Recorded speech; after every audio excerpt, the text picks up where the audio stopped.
In this video, we'll be taking a look at 5 MLB games happening on May 15, 2026, and providing you with free team picks and total picks for each one of those games, so 10 picks in total. Welcome back to Cash Out Sports. Let's dive right into it. Oh, and don't forget to subscribe and to click the bell icon to get notified as soon as these videos get released, so that you have more time to plan out your bets as we provide these videos on a daily basis. I can guarantee that you'll have all the important information that you'll need on these 5 MLB games after fully watching this video. One more thing before we start: if you would like to gain access to our best exclusive sports picks to take your journey to the next level, then check out our Patreon in the link down below, where we offer our best single picks, parlay picks, and much more. Now let's get started. Philadelphia Phillies versus Pittsburgh Pirates. There's something about this Pittsburgh Pirates club right now that just feels like a team finally figuring out who it is. They sit at 24-20, planted firmly inside the National League Central conversation, and PNC Park has quietly turned into a place where visiting offenses come to misplace their swagger. The Philadelphia Phillies, on the other hand, roll into the Steel City carrying the kind of vibe that makes sports radio in Philly genuinely dangerous to listen to on the drive home. This is a team that already fired its manager mid-spiral, dropped 10 in a row at one point in April, released a veteran starter mid-season, and has spent the year fishing around in the basement of the league in runs scored. Don Mattingly took over as interim skipper, trying to caulk the leaks on a boat that's been taking on water since the second week of the season. Their starting pitcher Friday night is the longest tenured guy on the roster, and right now he's wearing his season like a soaking wet coat. He's running a 5+ earned run average, left-handed bats are turning him into a personal trampoline park, and the home run ball has been a recurring nightmare from inning 1. On the other side, the Pirates send out a young right-hander who has quietly become one of the most steady arms in the senior circuit this season. He's not Paul Skeens, and that's actually the entire point of this write-up. Pittsburgh doesn't need Skeens Friday because they've built a rotation where the fourth man pitches like he belongs higher up in the order.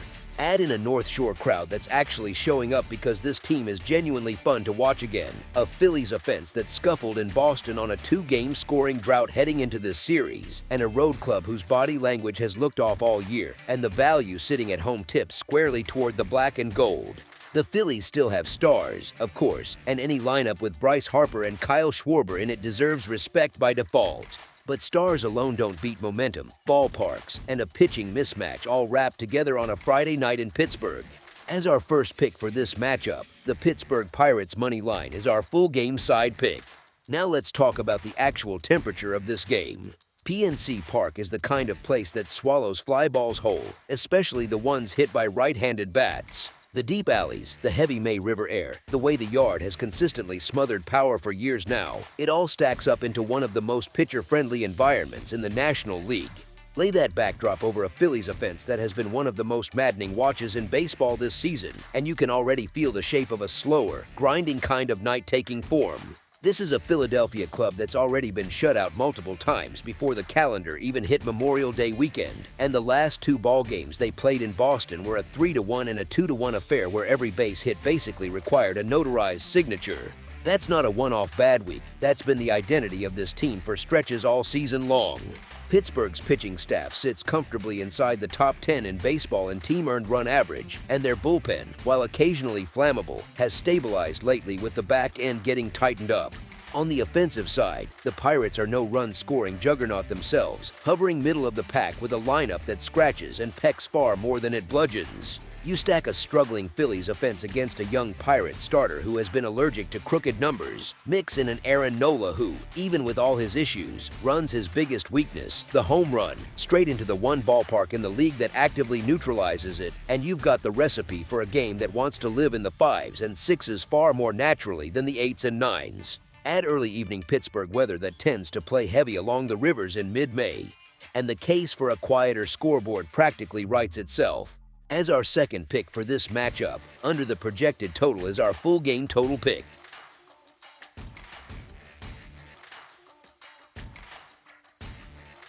Toronto Blue Jays versus Detroit Tigers. Friday night baseball at Comerica Park has a texture all its own. You can almost feel the cool spring breeze rolling in off the Detroit River, those deep power alleys swallowing fly balls whole, and a hometown crowd that knows how to lean into a tight game. The Tigers have quietly built a fortress this season, and the numbers behind that fortress have stayed remarkably steady even when the rest of the team has wobbled on the road. Toronto, meanwhile, rolls into town carrying a heavy travel bag and a bullpen that's been hauling a backpack full of bricks since opening weekend. Their injury list reads like a short novel, with the rotation losing pieces, the relief corps logging some of the heaviest workloads in baseball, and key bats still trying to find rhythm after early season injured list stints. Toss in a road record sitting at 6-13, and the cracks aren't subtle, they're structural. But the real story tonight lives on the mound. Toronto sends out a young arm who is still on a fragile, handle-with-care workload after coming back from a shoulder problem. He's electric, no argument there, but he's been capped around 65 to 85 pitches per outing, which means the middle innings get handed off to that overtaxed Blue Jays bullpen earlier than anyone in their clubhouse would like, and on the road that handoff has been a free runs machine. Detroit counters with a pitcher who has been quietly excellent in his early MLB looks this year, a deep mix righty whose fastball plays up in Comerica's swimming pool-sized outfield, a guy who has surrendered just a tiny handful of hits across his 11 big league innings this season. Yes, it's a smaller sample, but small samples look an awful lot more sustainable when you've got half a stadium of empty grass and a smart catching staff doing the heavy lifting behind you. Zoom out and the bigger picture stays the same. The Tigers at home this year have played like a different organism, hitting the cover off the ball in their own ballpark while opposing offenses have been smothered into submission. That home pitching staff has lived on the corners, that lineup has caught fire after a slow start, and A.J. Hinch's group has stacked home wins like firewood, sitting at 12-6 in their own park. You can feel that confidence when they're in Detroit. Toronto's offense, on the flip side, has been a sputtering engine on the road, struggling to push runs across against American League Central pitching, and they're catching the Tigers right when the home crowd has been the loudest. There's also a vibes element worth saying out loud. The American League East pressure cooker has been turning the heat up on Toronto. John Schneider's group has been pressing all month, and now they're traveling into a city where the matchups have rarely been kind in May. The price on Detroit, sitting in plus money territory as a home dog despite every one of those tilts pointing their way, is the kind of value you almost never get from a team this good inside their own ballpark. As our first pick for this matchup, the Detroit Tigers money line is our full game side pick. Now flip the script and think about runs. Or really, the lack of them. Comerica Park is one of the trickiest hitting environments in the American League, with deep outfield gaps, a heavy spring night air, and dimensions that turn no-doubt homers in places like Toronto into routine warning track flyouts in Detroit. That alone shaves runs off a total without anyone trying. Add in the fact that the breeze in mid-May tends to swirl out of the right center gap and back toward the diamond, and balls that sound like trouble off the bat tend to die in the grass. The park environment matters here, and this is one of the better park environments in baseball for a low-scoring night. Then there's the small matter of who's standing on the rubber. Both starters tonight have been stingy as Sunday school offering plates in their early season samples. One side features a young righty with a high-spin four-seamer that lives at the top of the zone and a splitter that disappears underneath barrels, owning an earned run average south of 1 through his early work. And the other is a deep mix arm who has been hitting his spots and generating soft contact, the kind of soft contact that Comerica's outfield turns into outs every single inning. Neither pitcher is built to give up traffic in the first time through the order, and the early frames have a way of looking awfully quiet when stuff like that is on the mound. Bigger picture, both lineups have been carrying their share of luggage. Toronto's offense ranks down in the middle to bottom third of the league in runs per game and has been particularly quiet away from the Rogers Center. Detroit, despite that recent power surge from one of their corner bats who tied a franchise record for consecutive games with a homer, still leans on a tight handful of contributors and is currently missing one of its key left-handed run producers due to a shoulder issue. Those are the kind of details that quietly chop a half run to a full run off a projected total without ever showing up in a headline number. The Tigers have a habit of grinding out 3-2 and 4-3 games at home, the type of contest where you chew your fingernails for 9 innings and feel wiped out by the end. There's also the bullpen factor working in our favor here. Detroit's relief corps at Comerica has been one of the more disciplined groups in the league, throwing strikes and keeping the ball in the yard. Toronto's pen has been doing the opposite, but an overworked, gassed bullpen tends to nibble and walk hitters rather than give up loud contact, which more often leads to runners getting stranded than runners coming around to score. Stack the park, the pitching, the offenses, the weather, and the relief situations, and you've got a recipe for one of those classic Friday night Comerica games where the scoreboard barely flickers and the beer vendors make most of their tips off the boredom. As our second pick for this matchup, under the projected total is our full game total pick. Baltimore Orioles versus Washington Nationals. There's a strange beauty to the Beltway showdown this year. Two ships passing in the night with completely opposite problems and matching question marks. The team flying down a 95 from Charm City is hurting in ways you can almost feel, with 13 names on the injured list and a lineup that's been forced to reinvent itself every other week. But here's the curveball the betting markets are wrestling with. The team waiting for them in DC is built like a glass cannon, beautiful to look at, dangerous on offense, and one good tap away from shattering. Washington can rake, no question about it. They're the second most prolific run-scoring offense in all of baseball right now. And that's not a typo or a hot take headline. That's just cold math through 44 games. Baseball is a two-sided sport though, and the other side of the ball tells a completely different story for the Nationals. Their pitching staff is bobbing somewhere near the bottom of the league in earned run average, and the bullpen has been a revolving door of guys auditioning for a job they may not be ready for, with 6 different relievers already recording saves this year. That's not a stat, that's a cry for help. On Friday night, the man getting the ball for Washington is a veteran journeyman wearing a 6+ earned run average like a backpack he can't take off, and his most memorable outing of the season ended with him watching from the dugout after coughing up 8 runs in less than 4 innings against the Mets. Now flip the script to the visitors. Baltimore, for all their bumps and bruises and rotating door injured list, still trots out a lineup with enough thunder in the middle to make a struggling contact pitcher's life genuinely miserable. On the mound, the Orioles righty looked shaky on paper through his first 8 starts, sure, but the underlying numbers, the expected earned run average, the SIERA, the swing and miss rates, they all whisper a much different tune than the surface number suggests. He's been getting chases on the knuckle curve, generating soft contact on the cutter, and still averaging 97 on the heater 2 years removed from Tommy John surgery. You don't hand a guy a 5-year, $68 million extension because of a small earned run average sample. You hand it to him because the stuff is real, the velocity is real, and the bounce back is coming. Sprinkle in the fact that Washington just absorbed a 15-1 whooping yesterday afternoon at Great American Ballpark and may still be wiping the dust off their cleats, plus a defense leading the league in errors and a young coaching staff still hunting for stable footing. And you've got a recipe where the road team, banged up and all, has the cleaner path to a win. As our first pick for this matchup, the Baltimore Orioles money line is our full game side pick. Now flip the script and look at this thing through a totals lens, and the picture gets even more vivid, almost cartoonish in its obviousness. 2 starting pitchers, both with earned run averages north of 5, taking the mound at a venue that quietly punches above its weight in run production once the DC humidity starts to creep in. Nationals Park doesn't have the small park reputation of Cincinnati or the right field shortness of Yankee Stadium, but the warm air carries, the strikeout rates dip, and that's a recipe that helps the bats and bruises the arms. Washington has been a printing press for offense in 2026, scoring at a clip near 5.5 runs per game, which plants them shoulder to shoulder with the very top of the league's offensive leaderboard.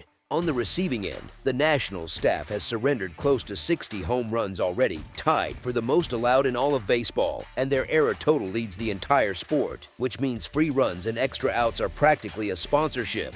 The over has hit 28 times in just over 40 Nationals games this year, a hit rate flirting with 67%, the kind of trend that makes odds makers reach for the antacids.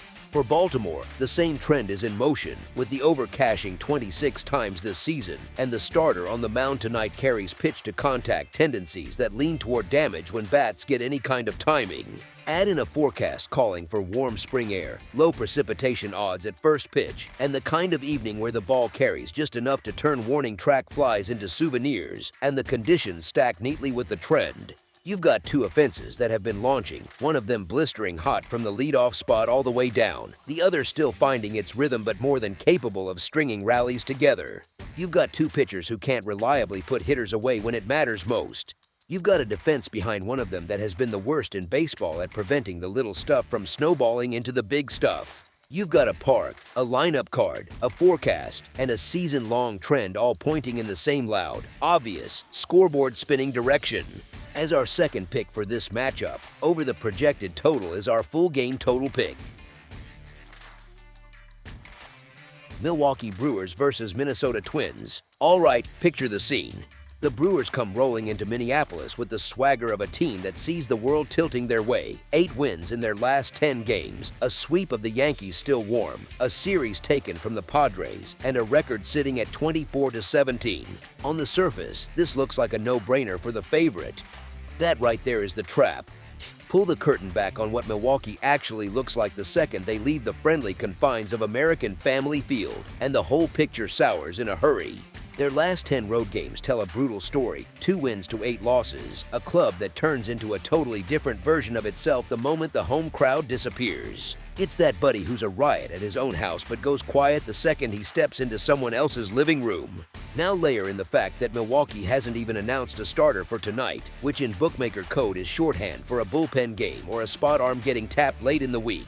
That's already a tough spot. Throw in a cool May Friday at Target Field, a ballpark that loves to swallow fly balls whole, and you've got a lineup walking into a buzzsaw of unfamiliar territory. Across the diamond, Minnesota trots out the rare, predictable element of the night, an arm that's quietly been one of the more underrated frustrations for hitters across the league for years.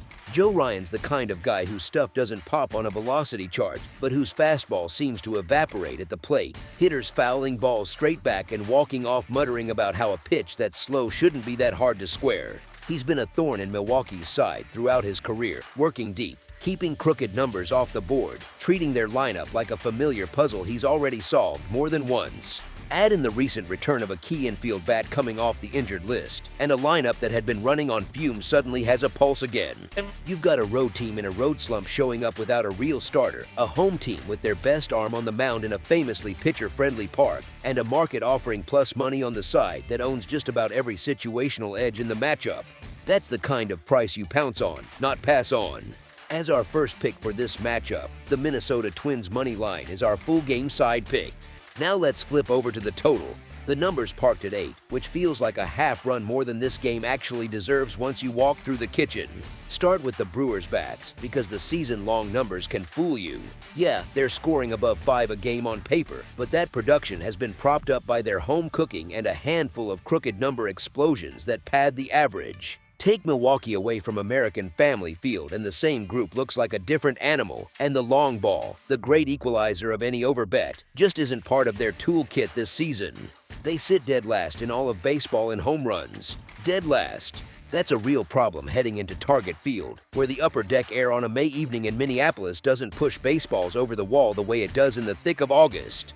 The fly balls die in the gaps, and the gaps out there are massive. Then there's the Twins guy on the bump, a fly ball pitcher in just about the perfect ballpark for one, an arm whose deception forces weak contact even when hitters guess right. On the other side of it, even though Milwaukee's mound situation is a mystery box, the actual pitching staff feeding that mystery has been one of the stingiest groups in the sport all season. Top 4 in team ERA and second best in the entire league at preventing runs from crossing the plate. This isn't a staff serving up meatballs. This is a staff smothering opposing offenses inning after inning, regardless of who hands them the ball first. Now factor in the Minnesota offense, which has been competent but never explosive, a group that scratches out runs in singles rather than blowing doors off hinges. A 6-10 first pitch, 2 pitching staffs that punch above their weight, a road team allergic to power, and a ballpark that rewards good arms. That's a recipe for a slow, methodical evening of baseball. The over needs both sides to wake up at the same time, and the matchup just isn't drawing it up that way. As our second pick for this matchup, under the projected total is our full game total pick. Cincinnati Reds versus Cleveland Guardians. When the Cleveland night air rolls in off Lake Erie and Progressive Field cools down to the mid-60s, baseball starts to feel a little different than it does in the heat of July. And that's exactly the kind of environment the Cincinnati Reds have been allergic to all season long. Cincinnati arrives in Northeast Ohio carrying the kind of offensive identity crisis that's hard to fake your way out of, a lineup that's been bouncing somewhere near the basement of every meaningful hitting category despite a roster that, on paper, was supposed to do real damage in 2026. You can practically hear the frustration in Terry Francona's voice every time he talks about playing the game the right way, which, translated from manager speak, basically means the bats have gone missing and he's trying to keep the clubhouse from cracking. Cleveland, meanwhile, has quietly settled into first place in the American League Central with a 24-21 record, doing it the way this organization always seems to, with pitching, gloves, a closer who started rounding back into form, and just enough offense to scratch out wins in the margins. Stephen Vocht's bunch has been at home a touch above .500, and there's a comfort level here that doesn't translate when they hit the road, which matters more than people give it credit for in a sport built on routine. Then there's the matchup itself. Tanner Bibee on the bump for Cleveland with a record that looks ugly on paper but masks a guy whose home numbers tell a wildly different story than his road ones, against an Andrew Abbott who has admitted, with his own words, that this has been the worst stretch of his professional life. The red southpaw has been wrestling with command, an arm angle that keeps creeping higher, and a fastball that suddenly isn't fooling anybody. And now he gets to face a Guardians lineup that, despite its own struggles with the bat, actually walks a ton and grinds at bats, which is exactly what you don't want when you're a pitcher leaking free passes. Add in the fact that Cincinnati is missing its closer Emilio Pagan, has a bullpen that already leads the National League in walks, and recently saw its relief corps post an earned run average north of 9 over their last stretch of games, and the late innings feel like quicksand for the visitors. Cleveland's pen, even with a few hiccups early on, is still the more battle-tested unit, the kind of group that's been doing this dance for years and knows how to slam the door at home. This is a vibes game as much as a numbers game, and the vibes are pointing one direction. As our first pick for this matchup, the Cleveland Guardians money line is our full game side pick. Now flip the script and think about how runs actually score in a game like this, because that's where the math gets interesting and the story gets quieter. Progressive Field has long worn the reputation of a place where a fence goes to take a nap, especially at night, when the lake breeze starts whispering across the outfield and fly balls that look gone off the bat hang up and die in the gaps. The historical right-handed home run suppression here has been among the most extreme in baseball over the past few years, and a game-time forecast hovering around 65 degrees in mid-May is the kind of cool, damp, slightly heavy air that adds another invisible layer of resistance to every swing. You combine that environmental dampening with two offenses that have spent most of 2026 looking like they forgot the manual, and the run-scoring ceiling starts to feel a lot lower than the sportsbook's 8-run line.